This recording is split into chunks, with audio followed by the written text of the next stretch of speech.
쿠팡세 시간입니다. 자동차에서 여러분 제일 중요한 부분이 무엇인지 아시겠습니까? 물론 곳곳마다 다 중요치 않은 부분이 어디에 있겠습니까만 아마도 자동차 엔진일 겁니다.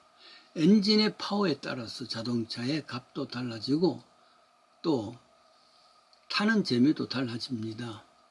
만일 엔진이 작동 안 한다면 아무리 화려한 내외장을 꾸몄다 해도 결국은 고철에 불과한 것이죠. 그렇다면 인간이 갖는 수많은 지체 중에서 가장 중요한 부분이 무엇일까? 하기사 하나님께서 세밀하게 창조하신 이런 모든 부분에서 불편한 것이 다 중요한 것이 아니겠습니까? 그러나 적어도 제일 중요한 것 중에 하나는 아마도 가슴에 있는 심장이 아니겠습니까? 자동차 엔진이 부품 중에서 중요한 것 이상으로 우리의 심장이 중요할 것입니다. 그 사람이 죽었나 살아나는 것은 그 기준은 심장이 뛰느냐 안 뛰느냐 그 기준 아니겠습니까? 멈췄으면 죽은 겁니다.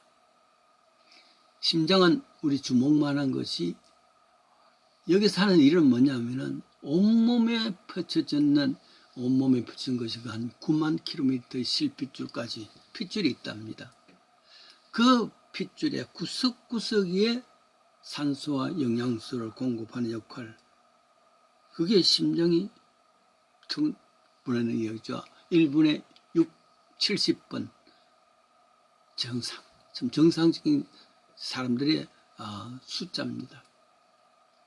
그러면은 각 신체 부분에 공급되어서 그리고 살아간다는 것이죠.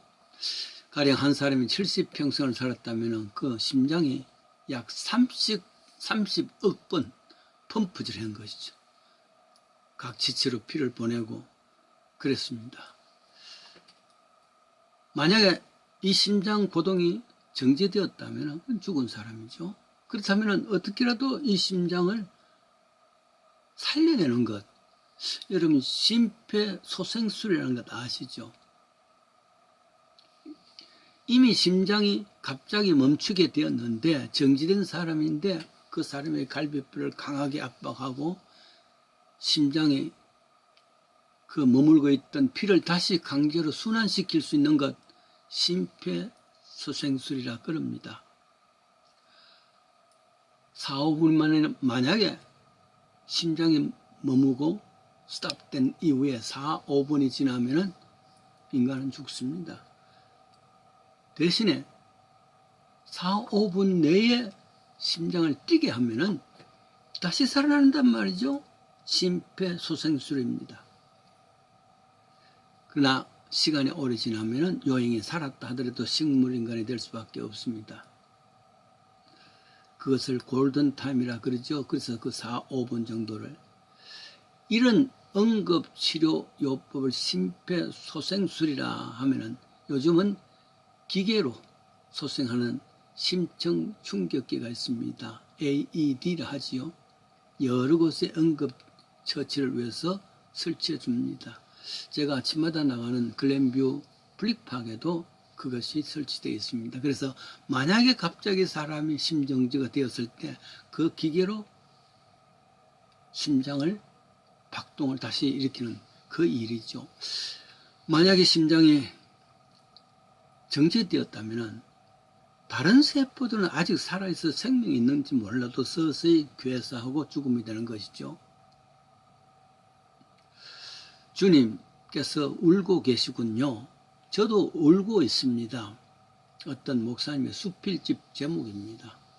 세상 되어가는 현실을 보면서 주님 울고 계시겠구나.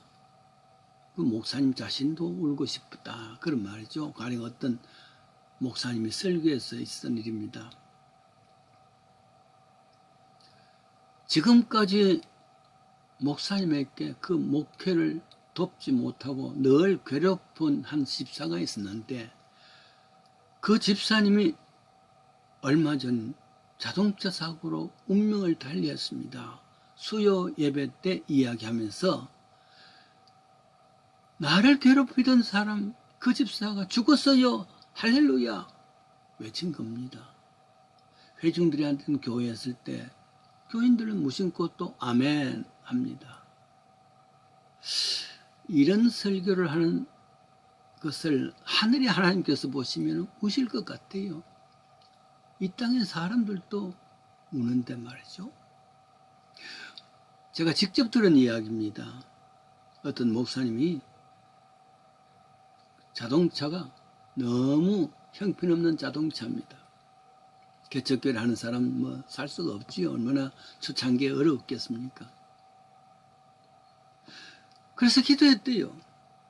하나님, 접촉사고로도 나서 차를 바꿀 수 있도록 해주십시오. 그랬더니만 과연 자동차 사고, 접촉사고가 나서 상대방 인슈런스로부터 많은 돈을 받아서 새로 자동차를 샀습니다. 할렐루야. 이때 하나님 우실 겁니다. 자기에게는 플러스가 된지 몰라도 교통사고를 당한 상대방은 얼마나 놀랐을까? 혹은 다친 데 없을까? 혹은 병원에 안 갔을까? 인슈런스가 많이 높아질 텐데 이런 생각은 없겠습니까? 금전적으로 손해를 많이 본 상대방 생각도 못하고 말이죠. 이런 설교를 들을 때 여러분 하나님 우십니다. 나도 울고 싶습니다. 그건 할렐루야가 아니죠. 목회자가 할 일 중에는 서서히 꺼져가는 죽어가는 영혼을 어떻게 다시 뜨게 하는가. 마치 꺼져간 자동차의 엔진이 어떻게 하면 살려내는가. 동시에 꺼져가는 인간이 그 가슴에 심장이 뛰다가 그냥 주저앉았습니다. 어떻게 소생시킬 수 있겠는가? 자동차의 경우는요, 점프 케이블이 필요합니다. 그래서 싱싱한 파워가 아직도 살아있는 자동차에 배터리에다가 플러스 마이너스 연결하고, 그리고 심장이 죽었는 자동차에 플러스 마이너스에 또 연결을 하고, 그렇게 사는 것을 점프한다 그러죠. 그래서 살려내는 그 전기 충전기가 됐습니다. 영혼을 살려낼 수 있는 전기 충전은 없는가? 있습니다. 그것이 하나님 말씀입니다. 예레미야 23장 19절에 보면은 내 말이 불 같지 아니하냐? 반석을 쳐서 부스러뜨리는 방망이 같지 않냐? 그렇습니다. 말씀이 불 같고 말씀이 방망이 같아서 죽은 자를 영혼을 후리치는 것, 살려내는 것, 불 붙이는 것, 죽어가는 영혼을 소생시키는 역할입니다. 마치 옛날에 펌프로 고생할 때가 있었지요. 게으르면 그 얼어버립니다. 이때 더운 물 한 바가지를 넣어서 마중물이라 그럽니다. 그래서 열심히 저으면은 그 물이 다시 연결이 되어주지요. 마중물이 되어서 말이죠. 성도의 영혼을 깨우는 것, 잠자는 영혼을 깨우는 것, 목회자가 할 일입니다.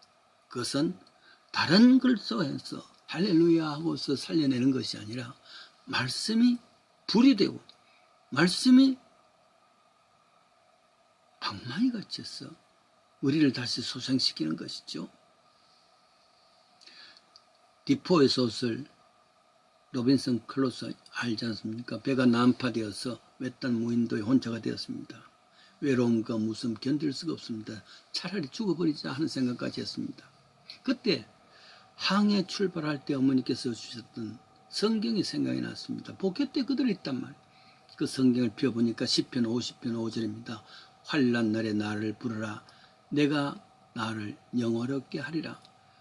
그제서야 하나님 이름 부르고서 엎드려서 기도합니다.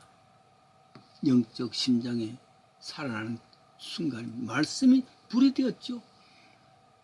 말씀이 방망이가 되었죠.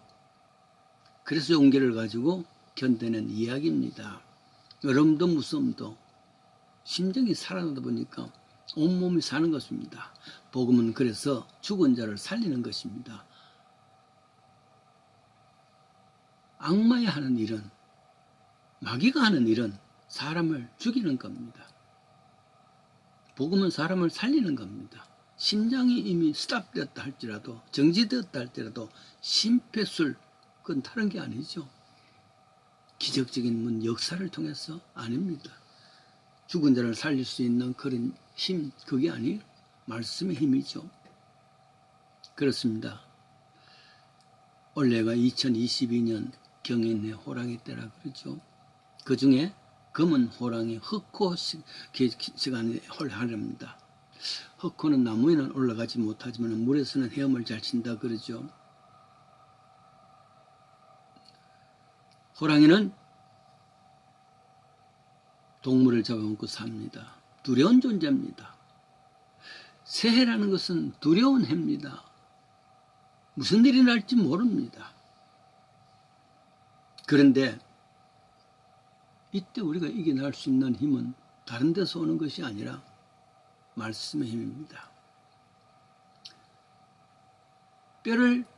이 뼈들이 능히 살 수 있겠는가? 그때 살 수가 없습니다 하지만은, 그러나 복음은 살 수 있습니다. 그렇습니다. 올 한 해에 엑스레이를 찍어가면서 선생님 예쁘게 찍어주세요. 그럼 뼈다구가 예쁘면 얼마나 예쁘겠어요. 그런데 마음을,